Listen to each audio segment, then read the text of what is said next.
Hi welcome back to my channel MBA unplugged. నా పేరు నవాస్.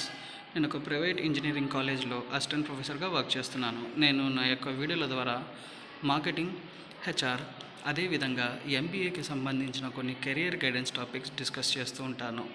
నేను ఈరోజు డిస్కస్ చేయబోయే concept human resource development.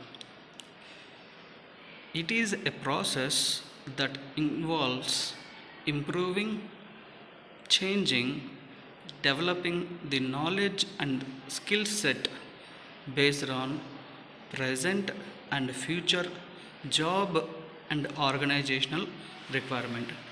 So ఈ మీనింగ్ ప్రకారము హ్యూమన్ రిసోర్స్ డెవలప్మెంట్ అనేది ఒక ప్రాసెస్ అన్నమాట. ఈ ప్రాసెస్లో ఏమి ఇన్వాల్వ్ అవుతుందంటే చేంజింగ్ అండ్ డెవలపింగ్. ఇక్కడ ఏదైతే ఎంప్లాయీ యొక్క స్కిల్స్ ఉంటాయో, నాలెడ్జ్ ఉంటాయో వాటిని ఇంప్రూవ్ చేయడం, చేంజ్ చేయడం, డెవలప్ చేయడం జరుగుతుందన్నమాట. ఏ విధంగా డెవలప్ చేయడం జరుగుతుందంటే, ఏ విధంగా చేంజ్ చేయడం జరుగుతుందంటే, ఏ విధంగా ఇంప్రూవ్ చేయడం జరుగుతుందంటే based on present and future. అంటే ప్రస్తుతం ఉన్న జాబ్ రిక్వైర్మెంటు, ఆర్గనైజేషన్ రిక్వైర్మెంటు, అదేవిధంగా ఫ్యూచర్లో జాబ్ రిక్వైర్మెంట్ ఎలా ఉండబోతుంది, ఆర్గనైజేషనల్ రిక్వైర్మెంట్ ఎలా ఉండబోతుందో దానికి అనుగుణంగా స్కిల్స్ని ఇంప్రూవ్ చేస్తారు, నాలెడ్జ్ని ఇంప్రూవ్ చేస్తారు, అదేవిధంగా డెవలప్ చేయడం అనేది జరుగుతుంది. ఓకేనా? బేసిక్గా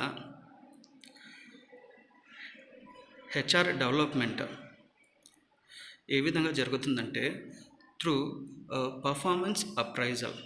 ఇక్కడ పర్ఫార్మెన్స్ అప్రైజల్ అనేది ఒక టూల్ ఆర్ టెక్నిక్ అన్నమాట.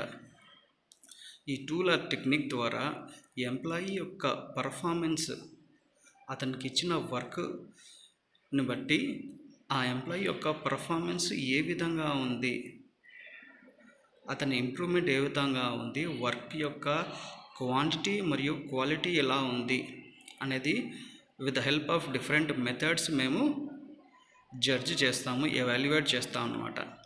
అదేవిధంగా ట్రైనింగ్. సో ఎంప్లాయీస్ ఆర్గనైజేషన్లో ఎటువంటి ట్రైనింగ్ రిక్వైర్మెంట్స్ అవసరం ఉంటుంది, so that they can improve that knowledge regarding the work.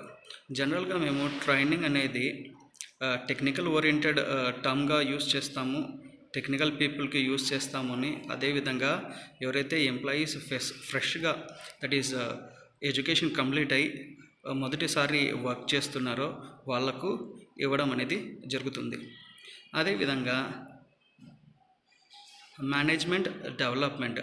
ఇక్కడ మేనేజ్మెంట్ డెవలప్మెంట్ అని ఎందుకు అంటున్నామంటే, సో జనరల్గా ఎవరైతే ఎంప్లాయీస్ ఆల్రెడీ ఇక్కడ వర్క్ చేస్తున్నారో, ఎవరైతే వర్క్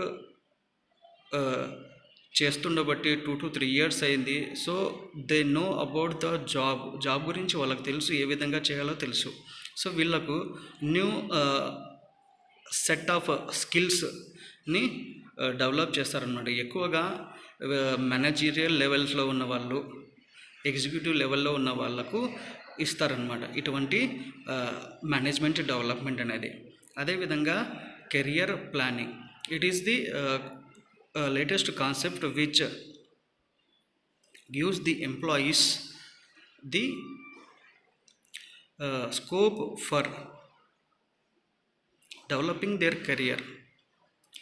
మీన్స్ కాన్ఫరెన్స్కి అటెండ్ అయ్యేలాగా చేయడము, ఏదన్నా కొత్త టెక్నాలజీ ఆర్ కొత్త లేటెస్ట్ స్కిల్ సెట్ ఏదైతే అవసరం ఉంటుందో అవి నేర్చుకోవడానికి వాళ్ళకి ఇచ్చే స్కోప్ అన్నమాట. That is career planning. So ఏ ఎంప్లాయీ కూడా ఒకే చోటున ఉండాలి అనుకోడు అన్నమాట. సో అతను ఏమనుకుంటాడంటే, నేను ఇంప్రూవ్ అవ్వాలి, స్టేజ్ బై స్టేజ్ నేను ఎదగాలి అనుకుంటారు. సో అలా ఎదగడానికి ఇచ్చే స్కోపే ఏమంటున్నామంటే మేము కెరియర్ ప్లానింగ్ అని చెప్తున్నామంట. హోప్ నా ఈ వీడియో మీకు నచ్చిందని ఆశిస్తున్నాను. ఒకవేళ నా వీడియో మీకు నచ్చినట్లయితే లైక్ చేయండి, షేర్ చేయండి అండ్ నా ఛానల్ని సబ్స్క్రైబ్ చేయడం మాత్రం మర్చిపోద్దండి. Thank you.